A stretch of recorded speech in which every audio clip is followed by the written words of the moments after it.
성탄절 한 주를 앞두고 우리 상처받은 성탄의 제목으로 하나님 말씀 나누겠습니다. 상처가 없는 그런 사랑이라는 것은 없습니다. 사실 사랑 이야기가 있으면 언제나 따라오는 것이 상처에 대한 이야기가 같이 있어요. 두 가지가 같이 가야 사랑 이야기지, 이 상처가 빠진 이야기는 뭔가 큰 어떤 핵심이 빠진 것이다라고 볼 수가 있습니다. 우리가 상처 받으려고 사랑하는 건 아니죠. 사랑을 하다 보면 상처를 받는 경우들이 많습니다. 우리가 이 유시아라고 하는 분이 쓴 책 중에 사랑하라, 한 번도 상처받지 않은 것처럼, 이 책은 이제 잠언이나 격언과도 같은 그런 책인데, 여기 보면 이제 자기가 쓴 글이 아니라 여러분들의 글들을 엮은 것들입니다. 여기 보면 이제 알프레드 디 수자라고 하는 사람이 쓴 그 제목이 바로 이 책 제목으로 잡았어요. 사랑하라, 한 번도 사랑받지 않은 것처럼. 이 글 자체가 짧습니다. 5줄밖에 안 되는 짧은 그 글인데 굉장히 주옥 같고 버릴 것이 없는 글이에요. 첫 번째가 뭐라고 썼냐면은 춤추라, 아무도 바라보고 있지 않은 것처럼. 두 번째가 사랑하라, 한 번도 상처받지 않은 것처럼. 세 번째는 노래하라, 아무도 듣고 있지 않은 것처럼. 네 번째는 일하라, 돈이 필요하지 않은 것처럼. 다섯 번째, 살라, 오늘이 마지막 날인 것처럼. 이게 이 알프레도 디 수자라는 분이 쓴 글인데 하나도 버릴 게 없죠. 하나도 버릴 게 없고 굉장히 중요하고 또 주옥 같은 글들인데, 이렇게 살면 삶이 그만큼 더 가치 있고 더 의미 있는 삶이 될 수 있다라는 것인데, 여기 보면 이제 두 번째, 사랑하라, 한 번도 상처받지 않은 것처럼, 이 굉장히 그 이야기 속에 사랑이라고 하는 것은 상처가 있다는 말이에요. 역설적으로 사랑이라고 하는 것은 당연히 상처를 받는 것이기 때문에 사랑을 해라, 한 번도 상처받지 않은 것처럼, 그 말 자체 속에 그런 의미가 담겨 있는 겁니다. 우리가 그 뭐 가요에도 그 임재범 씨가 불렀던 노래 있죠. 뭐 사랑보다 깊은 상처 부를까요?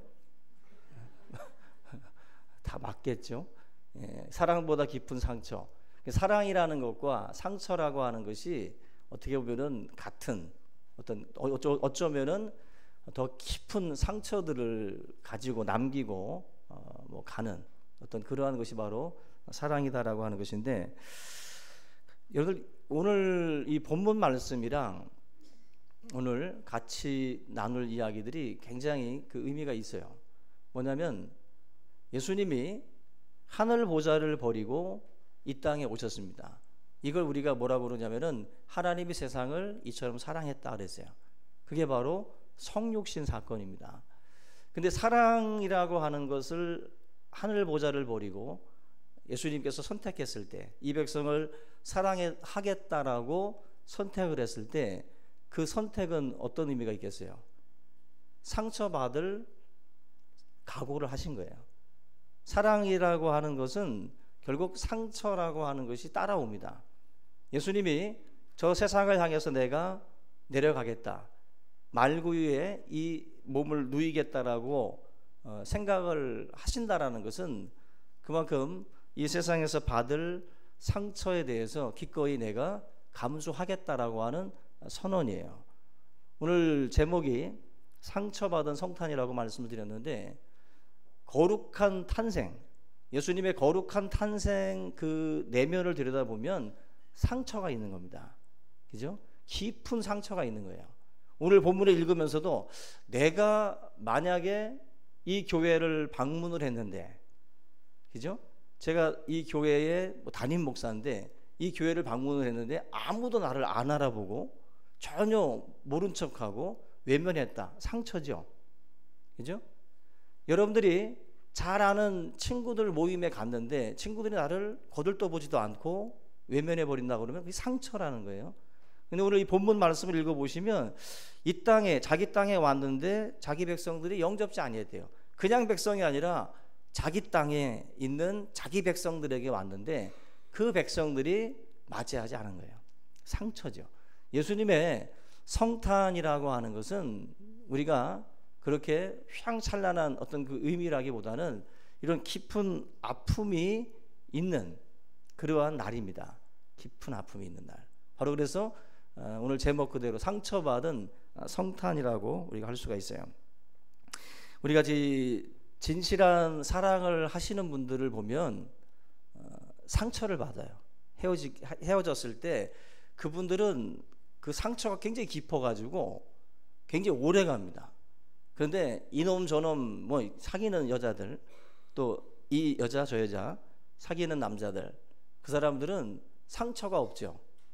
진실한 사랑이 아니었기 때문에 상처도 없어요. 그런데 진실하게 사랑을 했던 분들은 그 회복하는데 정말 오래 걸려요. 오래 걸리고 일반적으로 보면 도대체 이해가 안 갈 정도로 오래 갑니다. 이해가 안 갈 정도로. 그만큼 진실한 사랑을 했다라고 하는 증거일 거예요. 그래서 우리가 어떤 사람을 이렇게 두고 볼 때 사랑을 했는데 굉장히 막 아파하는 친구가 있거나 굉장히 힘들어하는 분이 있으면 그 사람은 사람을 대할 때 굉장히 진실하게 대한다. 그렇게 우리가 봐도 무방합니다. 근데 분명히 저기 헤어졌는데 그냥 뭐 아무렇지도 않게 밥도 잘 먹고 뭐 전혀 상관없이 행동을 한다. 쿨한 게 아니라 어쩌면 사람과의 만남이나 관계를 너무 가볍게 여기는 사람일 수 있어요. 그만큼 진실한 사랑이 동반이 되면 그 아픔이나 상처가 클 수밖에 없다.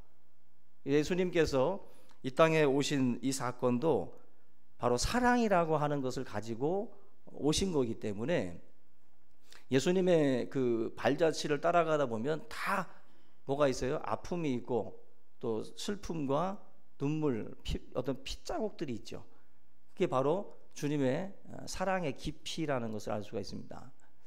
예전에도 한번 말씀을 드린 적이 있는데 그 광수생각이라고, 요즘에 좀 약간 뜸한 것 같은데, 그 광수생각이라는 그 책에 보면은 사랑을 하다가 실패한 사람이 나와요.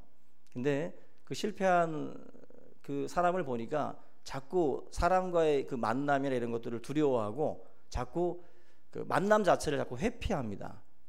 그 모습을 이제 빗대서 자동차 범퍼 이야기를 해요. 자동차 범퍼.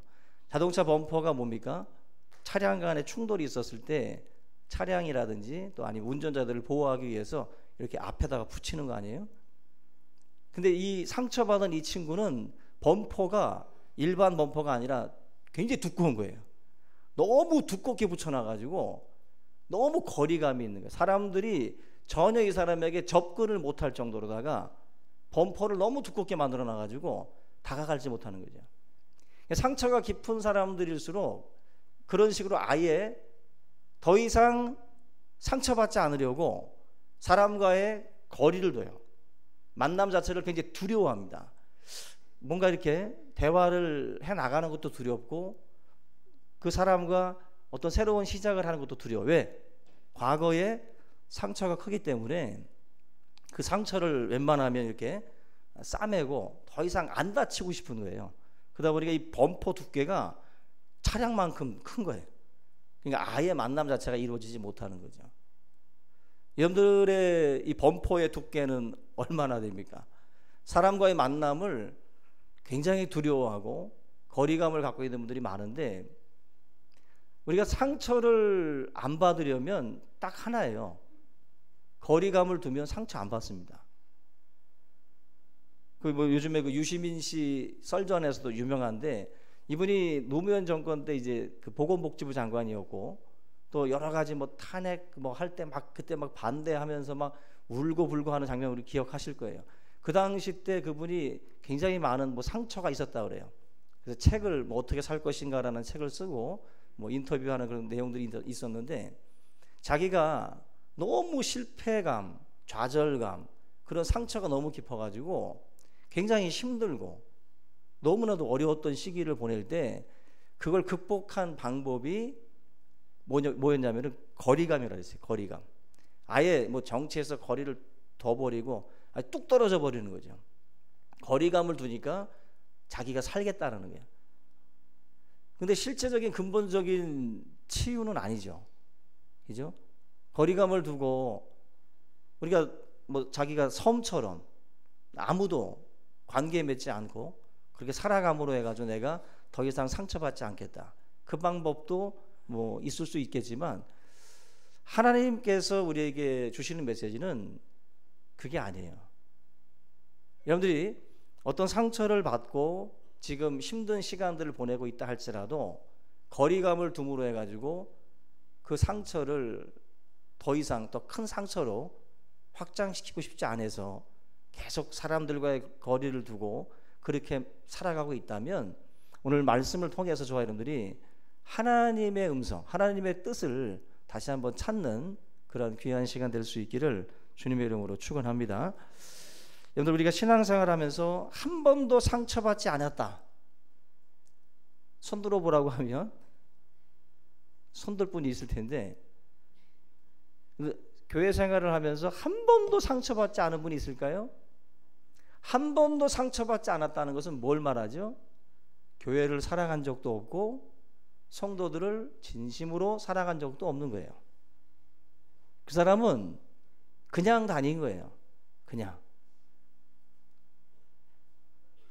뭐 학원 다니면서 아니면 뭐 민방위 훈련장 가면서 상처받고 오는 아저씨들이 있습니까? 없지요. 그냥 갔다 오는 거예요. 그냥 갔다 오는 거지. 거기서 뭐 구구절절히 누구랑 얘기 나누고 거기서 속 깊은 얘기 나누고 그러면서 민방위 훈련 갔다 오는 사람은 없습니다. 영화관에 가도 그냥 영화만 보고 오면 되는 거예요. 옆 사람하고 괜히 이야기할 필요 없고 그냥 나 혼자 팝콘 먹다 오면 되는 거예요. 교회도 내가 만약에 와서 예배만 드리고 아무랑 얘기 안 하고 그냥 밥만 먹고 가면 돼. 그러면 상처 안 받습니다. 그게 방법이에요. 거리감을 두고 우리가 그렇게 생활을 하면 절대로 신앙생활을 하면서 상처 안 받고 주님 오실 때까지 신앙생활 잘 유지하고 그렇게 버틸 수 있어요. 근데 하나님이 과연 그것을 기뻐하실까? 상처라고 하는 것 자체를 우리가 너무너무 두려워하다 보니까 그런 부분에서 문제가 있을 수 있습니다. 여러분들 그 럭비 뭐 슈퍼볼 하는 경기 보면은 막 서로들 막 그 온몸을 날려가지고 상대방을 그냥 산산조각 내듯이 그냥 부딪히는 그 모습들을 봤을 거예요. 뭐 특수 장비가 있어서 나름대로 뭐 몸을 보호한다고 하지만 그럼에도 불구하고 그 선수들의 몸에 상처가 있겠어요, 없겠어요? 당연히 있죠. 당연히 있습니다. 근데 에베소서 6장에 보면 우리의 씨름은 혈과 육에 대한 싸움이 아니라 하늘에 있는 악한 영들과의 싸움이다. 이 말은 영적 전쟁이라는 게 있다는 거예요. 정말 뭐 이런 슈퍼볼 하듯이 수많은 영적인 세력들이 우리를 향해서 몸을 날려요. 우리를 쓰러뜨리기 위해서. 거기에서 수많은 사람들의 말과 어떤 행동이나 거기에서 우리가 상처도 입고 수많은 아픔들이 우리에게 남겨져요.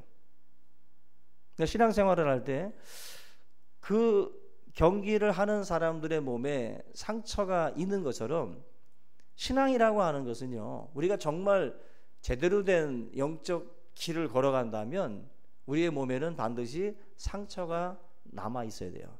사도 바울이 자기에게 몸에 예수의 흔적을 가졌다고 그랬어요. 내 몸에는 예수의 흔적이 있다.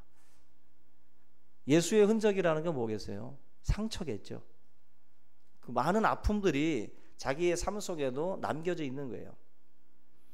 우리 여러분들이 신앙생활이라고 하는 것 자체를 어떤 참 좋은 것들만을 생각하고 또 자기에게 유익하고 행복한 것들만을 우리가 생각을 한다면 그것은 신앙을 반만 하는 거예요. 반만. 신앙이라는 것은 결코 그것만이 아닙니다. 우리가 뭐 행복해야 되겠죠. 행복도 추구하고 열심히 우리의 어떤 그러한 것을 위해서도 살아야 되겠지만 신앙이 그것만을 위해서 살아간다면 굉장히 여러분들 이기적인 겁니다. 내 행복만을 추구한다면 그거는 사도 바울이 걸어간 길하고는 큰 차이가 있어요.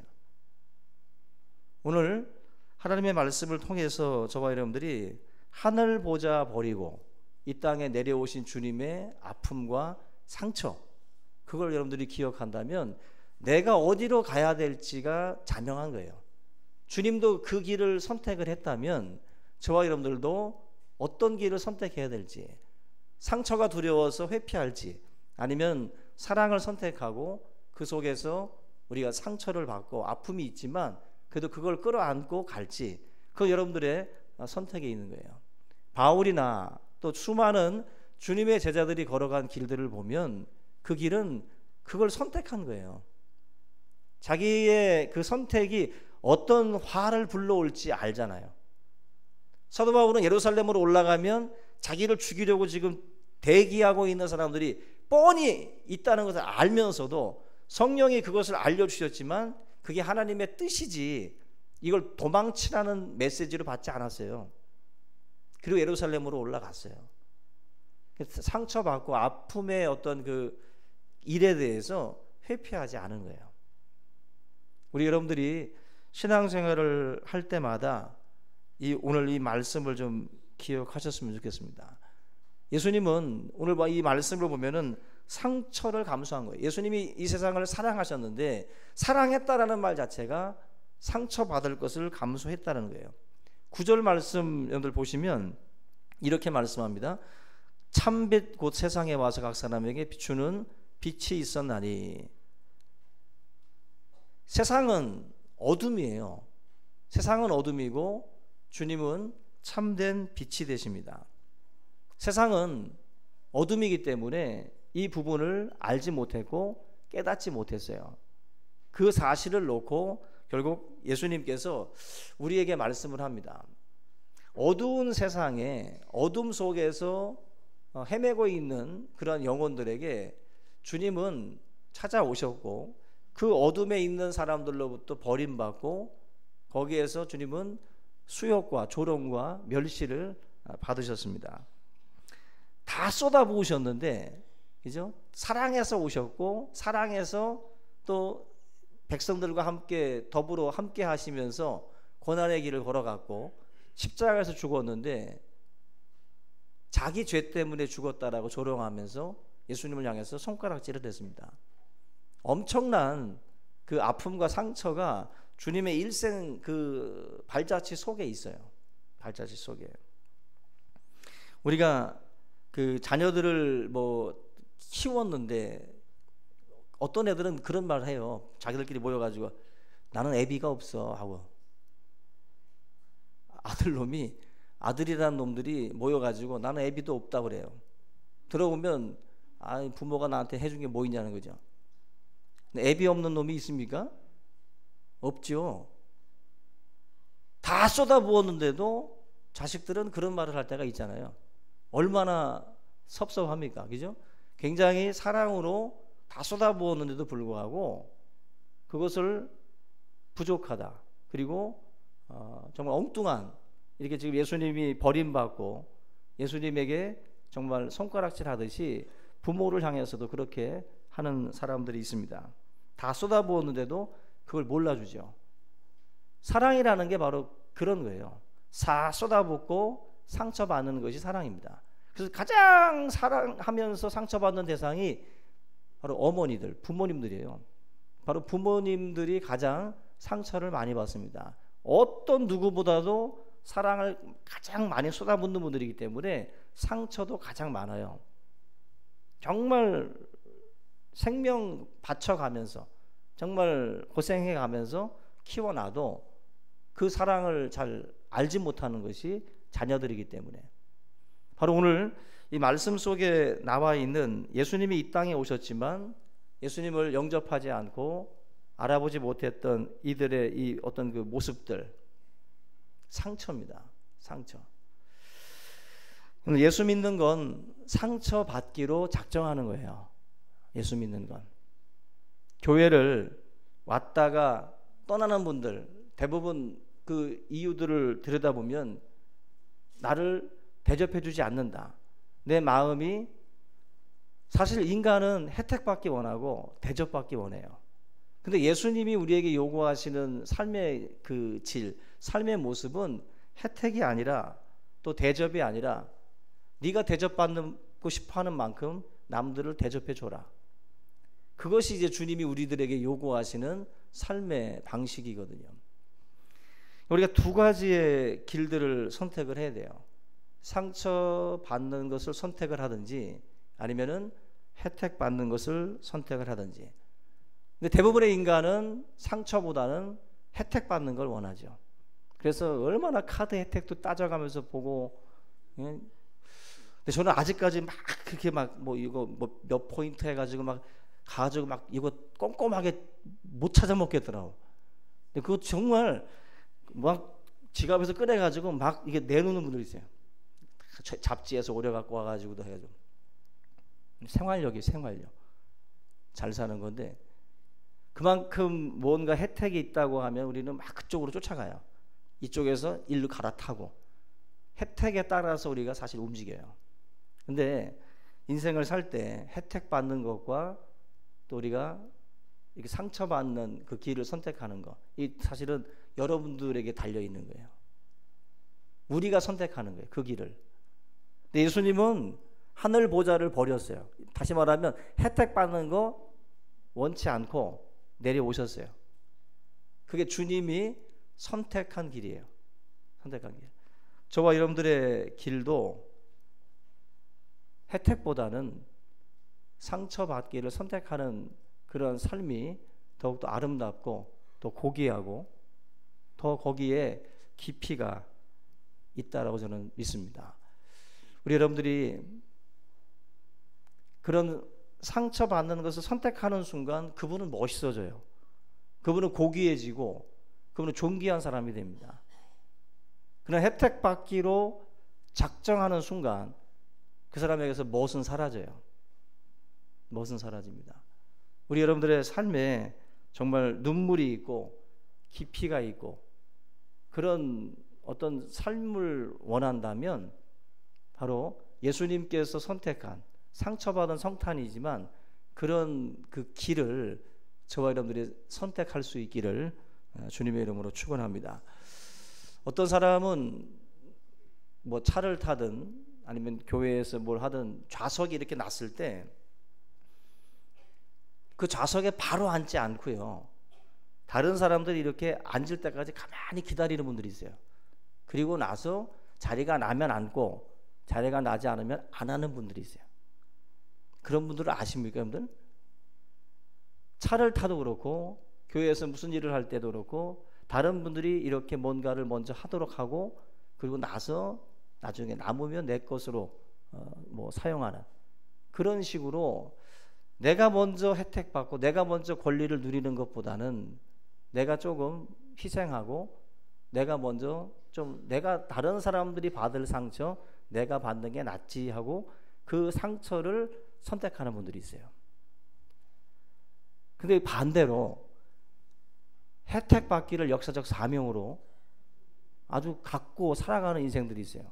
이 인생들은 의자가 나기가 무섭게 먼저 앉아버립니다. 그리고 해냈다는 거죠. 자기는. 그리고 서 있는 사람들을 바라볼 때 그 서 있는 사람이 왜 서 있는지를 몰라요. 그 사람이 지금 희생하고 상처받기로 선택을 하고 양보한 그 길을 모르고 자기가 무언가를 성취했다라고 하는 안도감에 취해가지고 거기 앉아서 그렇게 즐기고 있어요. 정말 인생 자체가 완전히 다른 거예요. 완전히. 그런 인생 되지 않기를 바랍니다. 혜택 받기를 원하는 사람들은요, 자기 자리가 만약에 나지 않으면 왜 자리가 없냐고 투덜거립니다. 왜 투덜거려요? 왜 자리가 없냐고. 원망하고. 이게 전혀 다른 생각을 가지고 살아가기 때문에 나타나는 현상이라고 생각이 됩니다. 여러분들 누군가가 희생하면서 그렇게 살아갈 때 그 사람들의 어떤 그러한 그 희생에 대해서 한 번이라도 고마워하고 저들 때문에 내가 이렇게 앉을 수 있고 이렇게 누릴 수 있구나라는 생각들을 해야 되는데 혜택 받기를 즐기는 사람들은 그런 것들을 보질 못해요. 희생하는 사람을 못 봐요. 바보라고 생각합니다. 바보처럼 생각을 해요. 어리석은 모습을 지금 본인들이 그렇게 하고 걸어가는 거예요. 예수님의 이 성탄을 보게 되면 얼마나 아름답습니까? 능력 있는 그리스도인이 되기를 원한다면 혜택보다는요, 상처받는 것을 선택하는 자가 되셔야 돼요. 사도 바울이 능력 있는 증인이 될 수 있었던 것은 모든 것이 가하지만 다 유익한 것이 아니다 해서 참고 절제했어요. 그래서 바울이 가는 곳곳마다 역사를 일으켰던 거예요. 그가 만약에 먼저 뛰어가서 금반지 차지하고 먼저 가서 무언가를 혜택받는 것을 추구하는 인생이었으면 그 영혼을 통해서 한 생명도 구원할 수 없습니다. 교회 안에서 저와 여러분들이 하나님의 일꾼이 된다는 것은 뭐예요? 하나님의 일꾼이 된다는 것은 바로 그 희생과 그 섬김, 그 상처와 아픔들을 내가 끌어안고 감당해 나가겠다라고 하는 선언이에요. 선언. 그것이 있어야 저와 여러분들을 통해서 하나님의 강력한 역사들이 나타날 수가 있습니다. 주님의 증인이 된다는 것은 바로 그런 선택을 통해서 이루어지는 거예요. 요한계시록 21장 4절에 보면은 모든 눈물을 그 눈에서 닦아주신다 그랬어요. 여러분들, 수많은 그리스도인들이 상처를 받고 수많은 그리스도인들이 아파합니다. 근데 그 아픔을 누가 닦아줘요? 그날에 주님이 닦아주신다는 거예요. 이 땅에서 받는 상처는 노크로스 노크라운이라 했어요. 십자가 없이는 영광도 없어요. 우리의 삶에 상처가 있다는 것은 하나님 앞에 갔을 때 상급이 있다라는 것이에요. 면류관이 있다라는 거예요. 그럼 내 몸에 상처 하나 없고 다른 사람들 상처만 주고 그렇게 살았다? 그리스도인이 아닙니다. 그리스도인일 수가 없어요. 예수 그리스도가 내 안에 들어오시는데, 그리스도가 내 안에 들어오셨는데 그 희생과 섬김의 삶을 사셨던 예수님의 영이 내 안에 들어오셨는데 어떻게 그런 삶을 살 수가 있겠어요? 말이 되지 않습니다. 우리 여러분들이 이번 성탄절 정말 예수님이 이 땅에 오신 그 탄생이 바로 이러한 선택이었구나, 이런 아픔, 이런 희생, 이런 상처를 감내하는 그런 방문이었구나, 이런 오심이었구나, 이걸 저와 여러분들이 깨닫고 우리들의 삶을 향해서 하나님께서 주시는 메시지를 우리가 받고 저와 여러분들도 이러한 것을 향해서, 그러한 것을 두려워하지 말고 그 곳을 향해서 나아가는 그러한 삶이 될 수 있기를 주님의 이름으로 축원합니다. 우리 이 시간 이 말씀을 함께 붙들고 우리 함께 통성으로 기도의 시간 갖겠습니다. 살아계신 하나님 아버지, 감사합니다. 하나님께서 이 땅에 예수 그리스도를 보내시고 아버지 하나님 모진 수욕과 고초와 그 모든 고난을 담당하신 주님, 아픔과 그 모든 슬픔을 담당하셨던 그 주님의 모습처럼 우리가 하나님의 일들을 감당할 때에 내 마음 가운데 있는 상처와 이 모든 아픔들을 주님, 우리가 또한 치료될 수 있도록 인도하여 주시옵소서. 하나님, 주님을 위한 핍박과 또 희생과 이 모든 아픈 상처들이 참으로 하나님 앞에 서는 그날에 하나님의 그 크신 위로로 함께 할 줄로 믿습니다. 세상이 줄 수 없는 평안과 위로가 아버지 하나님으로부터 나오는 줄로 믿사오니, 아버지 하나님, 예수께서 이 땅에 오심으로 아버지 자기 땅에 오셨지만 자기 백성들에게 또 환영받지 못하고 멸시받고 조롱받았던 것처럼, 하나님, 우리가 참으로 하나님의 일들을 감당해 나갈 때 여러 가지 모양으로 수고할 때에 많은 상처들이 있습니다. 이 모든 것 아버지 하나님, 우리가 잘 감당할 수 있게 하시고 이겨낼 수 있도록 인도하여 주시옵소서. 선하신 하나님의 역사들을 경험할 수 있도록 도와주시옵소서. 감사합니다.